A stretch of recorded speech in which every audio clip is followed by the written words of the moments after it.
So Ken is asking me, David, how can I grow my service-based business? I've been doing it for a while, but I just feel a bit stuck and I don't seem to have enough customers and clients. I don't really have people coming in. I'm worried about my business, whether it will last. One more economic crisis and my business is gone.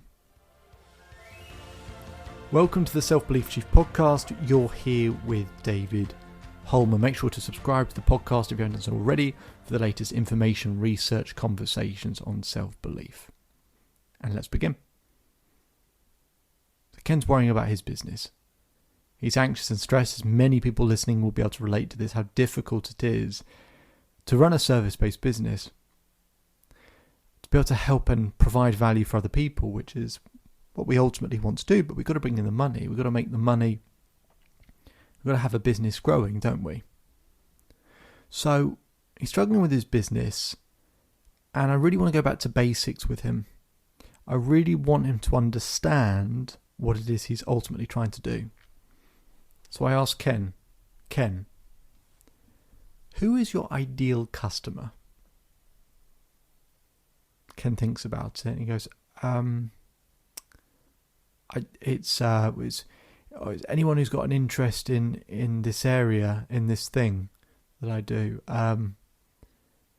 and anyone who has an interest in, anything to do with health. And I said, Ken, who is your ideal customer? He tries to answer again with the same level of hesitation and spluttering. So I ask him again.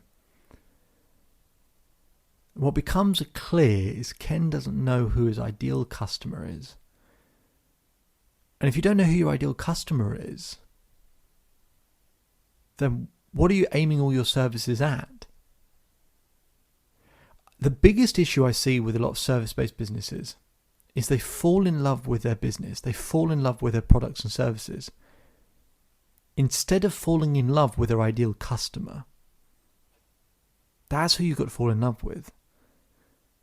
You've got to fall in love with who they are, what they value and what they need. But too many people kind of design a product that looks cool to them and they get really excited about it and passionate and then they go and do that. But it's not necessarily what the ideal customer wants. Now, I made this mistake in my business for years. So I'm not trying to say this from a point of, I know everything. I'm saying this from a point of extreme pain and failure, where for years, people just didn't know about my business. Because I didn't know how to position myself well enough. Because I didn't really know who my ideal clients were. The first program I designed was about dealing with heartbreak. I knew it, I understood it, but I then spent 6 months researching, really deep dive research. I would go on, I do everything, like for example, going on Amazon, finding any books about heartbreak, then reading all the comments that people put about those books. What's the language they're using? What are they talking about? What do they need? What do they want? What do they value? And finding the common denominators. Right, what's the worst thing they're going through?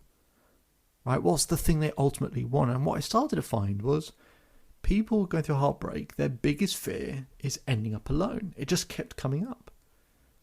And the thing they ultimately wanted was to experience more love in their life, whether it was to meet someone new or maybe it's to have a bigger social circle or to have more love with themselves. They wanted to overcome the fear of being alone and they just wanted more love in their life. So then I designed a whole program around that because I knew that's what people wanted. And guess what? Lots of people wanted it. Lots of people wanted to work with me because I was using the language that my ideal clients were using. Coupled with my own personal experience, I knew the language very well, very intimately. So with Ken, I have to get an understanding of who his ideal customer is. We get him to do the research, to do the work, to actually understand what is it that they value, what do they need, what do they want? What do they want that no one else is providing? So he does this research. It takes a lot of time to do the research. There's no shortcut, there really isn't. But he'd just never done it, or he'd never been taught how to do the research before. There are lots of things I get people to, fill out a 10-page document with questions so that it helps them understand how to research it. But as painful as that sounds, once you do it, you don't have to keep working it out. Every product, service, bit of marketing material, everything, you can just go back to that document and assess, is it matching what my ideal customer or client wants? Because ultimately, if you're in a service-based business, you should be providing people exactly what they want and need. Otherwise, you shouldn't really be in business. You should be giving people what it is they need and are asking for desperately. Give them that with tremendous added value. If you do that, you'll be fine. So, I'm having these conversations with Ken. He does the research, he comes back and he gets an understanding. And then we look at his existing products and services. We find about 60% of them are irrelevant. They're just not what his customers want, his clients want. So, we start to reshape them.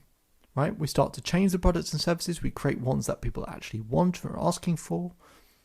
We start getting an understanding of what his existing customers have been constantly asking for as well.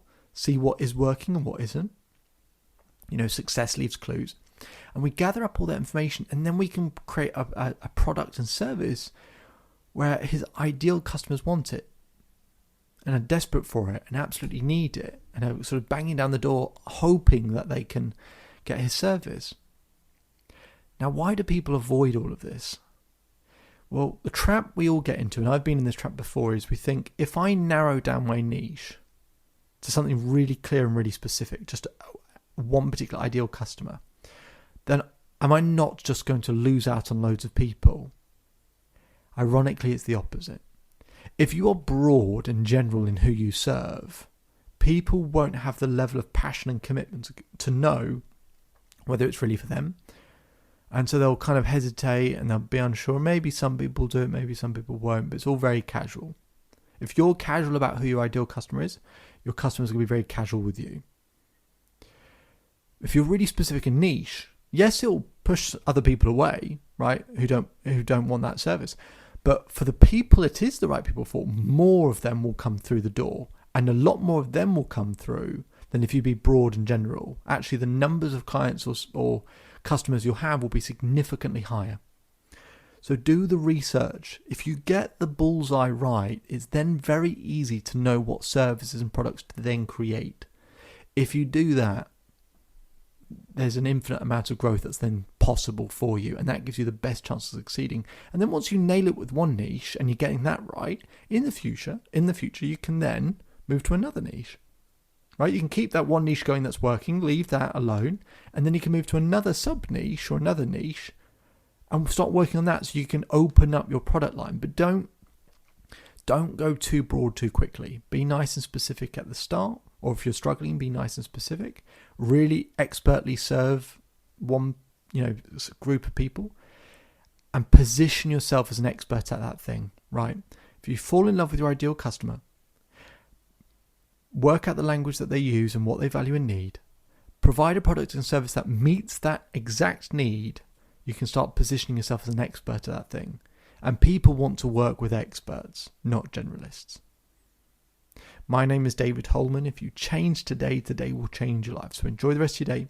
Enjoy the rest of your life. If you want more information, visit the Self-Believe Chief website. There's hundreds and hundreds of free hours of free content on there. Otherwise, I'll speak to you again soon.